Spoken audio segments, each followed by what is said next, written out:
I should have listened to my girlfriend when she told me not to take this apartment. It's too cheap, she'd said. Nothing in this neighborhood goes for that price unless something's wrong with it. But I was desperate. Recent grad, entry-level salary, mountains of student debt. When the landlord showed me the place, I didn't ask questions. I just signed the lease. The bathroom mirror was the first thing I noticed after moving in. It was old, really old, with an ornate brass frame that didn't match anything else in the apartment. The glass had a strange quality to it, slightly darker than modern mirrors, like looking through tinted water. There was a note taped to the frame. Yellowed paper, the edges curling with age. The handwriting was shaky, urgent. Never clean the glass. Never look into it after midnight. If your reflection lags, leave the room immediately. Never let it smile first. If you see someone else behind you, don't turn around. I laughed when I first read it. Some previous tenant's idea of a joke, probably. Urban legend material. I almost threw it away, but something made me tape it back up. Just in case, I told myself. Just for the aesthetic. The first few weeks were normal. I followed the rules without really meaning to. I'm not much of a night owl, so I was usually asleep by midnight. The mirror got dusty, sure, but I left it alone. Seemed easier than cleaning it anyway. Then I started noticing small things. When I brushed my teeth in the morning, sometimes my reflection would finish the motion a half-second after I did. Nothing dramatic. Just a slight delay, like a video call with bad connection. I'd remember the third rule and feel a chill run down my spine, but I'd tell myself it was just my imagination. Trick of the light. Old glass doing weird things with reflections. I never left the room, though. I just look away, finish up quickly, and try not to think about it. Rule 4 was harder. I'm not someone who smiles a lot in the mirror. Never have been. But one morning, while checking if I had anything stuck in my teeth, I caught my reflection's expression shift before mine did. Just barely. A slight upturn of the lips that I wasn't making yet, that I quickly matched without thinking. It was my smile. My exact smile. But it had started on the other side of the glass. I stood there for a long moment, staring at myself, trying to figure out if I'd imagined it. The reflection stared back, perfectly synchronized now, perfectly normal. Just me looking at me. I started avoiding the mirror after that. I'd brush my teeth looking down at the sink, wash my face with my eyes closed, shave by feel. My girlfriend noticed during her visits. "Why don't you ever use your bathroom mirror?" she asked one evening. "It's dirty," I said. "Makes me look weird." "So clean it." "I like it dirty." She gave me a strange look but didn't push. We spent the night at her place instead. It was about a month in when I broke the rule. I'd been out with coworkers, celebrating someone's promotion. Lost track of time. Lost track of how many drinks I'd had. I stumbled home around 1:30 in the morning, desperately needing to use the bathroom.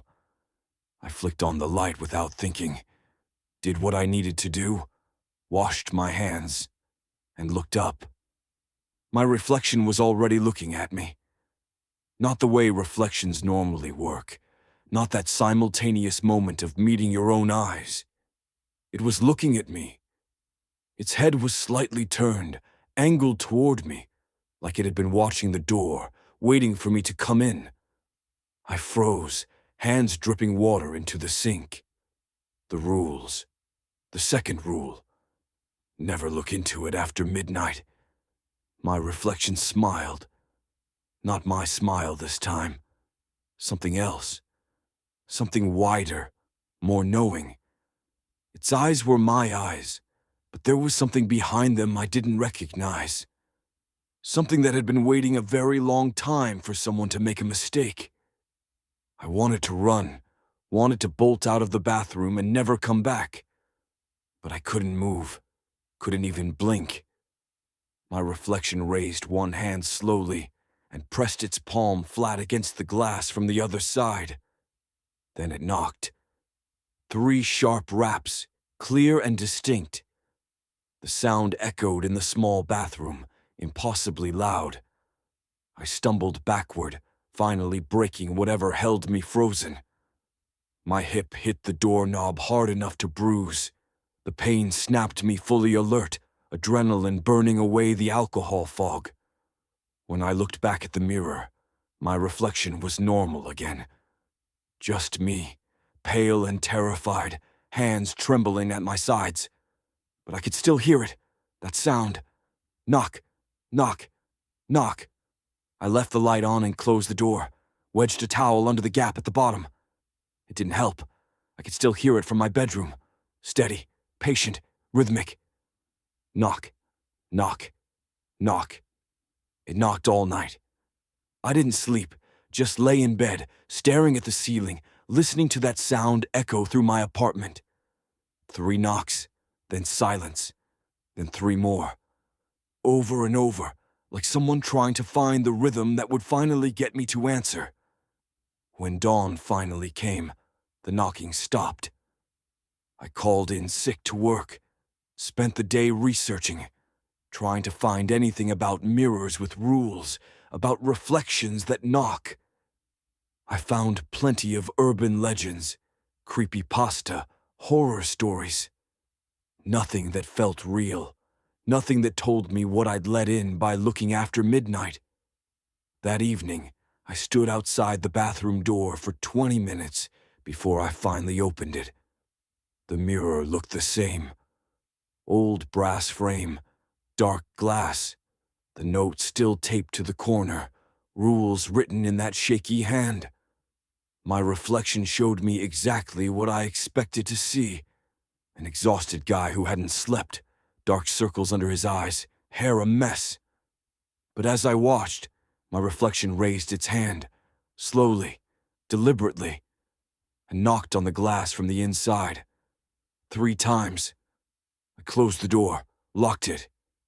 That was 2 weeks ago. It knocks every night now, sometimes just 3 times, sometimes for hours.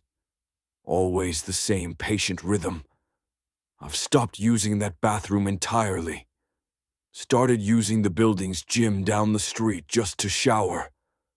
My girlfriend keeps asking what's wrong. I don't know how to explain. The landlord won't return my calls about breaking the lease.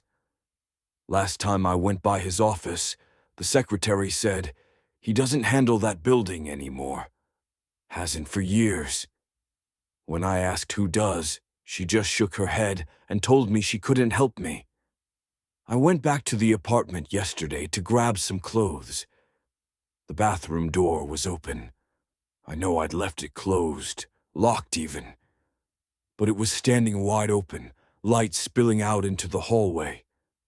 The knocking had stopped. I stood in my living room, staring down that hallway, every instinct screaming at me to leave. But I had to know, had to see. I walked to the bathroom doorway, didn't go in, just looked. The note was gone from the mirror frame. The glass was spotless, cleaner than it had ever been, reflecting the bathroom with perfect clarity. And in that reflection I could see everything. The sink, the shower, the window. And standing behind me, just over my left shoulder, someone else. I remember the 5th rule. If you see someone else behind you, don't turn around. My reflection's lips moved. I couldn't hear the words, but I could read them in the mirror. You let me out. I wanted to run, wanted to turn around despite the rule, to see if anyone was really there. But I could feel it. Breath on the back of my neck, the sense of someone standing just inches behind me, patient and waiting. I'm writing this from a coffee shop 3 blocks away. I can't go back to the apartment, can't go back to that mirror. But I keep thinking about what I saw, about that figure standing behind me. And I keep wondering, if I didn't turn around, does that mean it's still standing there? Still waiting right behind where I was, frozen in that moment? Or did following the fifth rule even matter anymore after I'd already broken the second? My phone keeps buzzing. Text messages from my girlfriend. She's at my apartment. She says she's worried about me, that my bathroom light is on, and she can hear something. She's asking if I have guests over. She's asking why someone in my bathroom keeps knocking. I should call her, should tell her to leave, should warn her about the rules. But I'm afraid if I do, I'll have to explain which rule I broke. And I'm more afraid she'll ask what happened to the person I saw standing behind me in the mirror. Because I think I'm starting to remember who they were. Starting to remember why the handwriting on that note looked so familiar. Why my reflection smiled that way. Why it knew exactly how to wait. I think I've been here before. I think I wrote those rules. The coffee shop has a bathroom. There's a mirror in it. I haven't looked yet. Haven't checked to see if the person behind me is still there or if they followed me here. I'm afraid if I look, I'll see that there's no one behind me at all. That I'll see my reflection standing alone, smiling that too wide smile. And I'm afraid that this time I'll smile back.